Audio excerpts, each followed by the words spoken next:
Now it's your turn. Do you have questions or thoughts you'd like to pitch it to one another? Well, I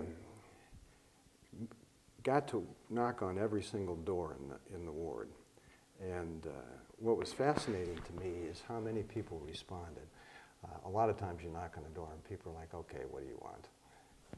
And then after you explain that you're running for city council, they usually react pretty well. They say, oh, okay, and then they take time to talk to you. And if you take time to talk to the people of the city and listen to them, they've really got a lot to say. One of the things that came through clearly is how important the schools are. And back earlier in the session when I mentioned that there are other important issues relative to the city, we have a funding shortfall issue, $2.2 million, relative to the governor's line item veto that was recently happened. We've got to solve that problem, and so we've got to work with the legislature to do that. But people are very concerned about that. We had a number of people that have moved into the city from places like Cleveland Heights or Shaker Heights because of the school system. So that's really got to be our most urgent issue, how we solve that problem and how we deal with it. The second thing is economic development. You know, in my years as an officer of a major corporation and in running my own business, I found that you know, if you talk to business people and really help try and understand what they do and how they need to succeed, they're willing to invest. But we've got to make that argument with them. And the third thing is this vision thing. What was really important to these people was they want to be proud of their city. They want to feel that Solon is a great town. They love the rankings, but the problem is they don't feel that it has the cachet, you know, of a Hudson or a Chagrin Falls. And they're catching up to us in a lot of ways. So we've got to be willing to make the investment, put the time and energy in to come up with that vision so that this is a place that people want to come to, not only because it's got great schools, because it's a great place to live and do things. Thank you. That's what we need to be focusing on. Ms. Jacobs.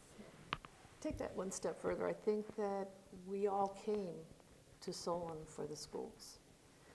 But if you look today, 65% of the people that are in households in Solon don't have children in the school anymore. And the question is, what's keeping them there? And as you talk to people, and I've walked the ward, you know, I went twice around the ward this summer and talked to people, more than a few were looking to move for downsizing for just because they were ready to move on. But so many people said, we raised our children here. We love it here. We want to stay here. We came for the schools, but we want to stay for the city, and we love the services. And that's true. The services have been very good. But we have to have a continued growth, and I think that was the message I heard from walking around was, we can't just stop on our laurels and say we're going to rest on the fact the schools are really good and that the housings are starting to rebound. What are we going to do to keep getting better? And that's where I believe there's an awful lot that can be done on continuous improvement in every department that we deal with, to look for ways to get better, whether it's having a group of people that have expertise and have them talk about a problem with builders and residents that have strengths and come up with ways to be considered, we should be doing that. If it's a question of taking a look at how we do purchasing and see if we can change something about when we actually purchase things so we get more bidding to get us better pricing. There's a million things you can do under the auspices of Six Sigma, continuous improvement. And I believe that people want to get better. They're not happy with just staying the way we are. So I think there's an awful lot we can do from economic development. It crosses every area. Economic development, infrastructures, fleet management, purchasing. Everyone you want to talk about can have a value from putting in a continuous improvement project and looking to get better and doing it joint. Doing things by, not just by yourself and talking to a few people, but cross-functional teams with people that have expertise. That will help us because we have a lot of intelligent people in Solon that could help us. Well, it's interesting you mentioned continuous improvement. We've got a budget of $39.6 million this year. And our revenue is expected to exceed that by anywhere from $3 to $6 million. What do you think we should do with that? Part of that money in that unrestricted funds is going to be used for waste reclamation improvements. I think there's about $10 million being earmarked for that. But some of that money, I think they've also got a grant in place for a lean training to take a look at their managers and have the managers come up with good ideas to help improve services to all of our residents. Is there a quicker way to get a work permit for your house, for construction permits? Look, there's nothing that should be off the table. Everything can be looked at, and money should be spent for that, and maybe we should also look at potential development things that the city could do with the property and their resources, and it should be considered with proper researching. Well, I mean, all of that, it sounds like a lot of studies and spending more money, but the question is, should we be reducing taxes? Should we be trying to encourage seniors to stay by special tax rebates to them?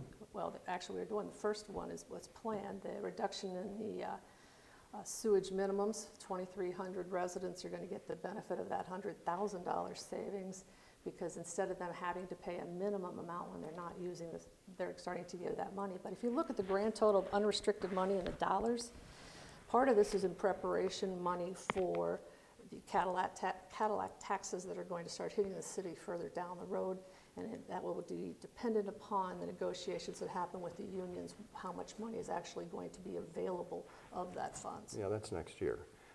It's further than that. But the question is, you know, we have a surplus, and our budget stabilization fund is really pretty sizable. You know, shouldn't we be giving some of that back to the residents? The net unrestricted is going to be around $20 million in the unrestricted fund. The Solon Schools unrestricted is a little over 30, or it's about 27 million unrestricted. There's a minimum amount that you need to keep, and I don't know that we're over that level at this point. Do you have a question for your opponent on any issues? No, I don't. Okay. Well, thank you for joining us. Remember to vote on November 3rd.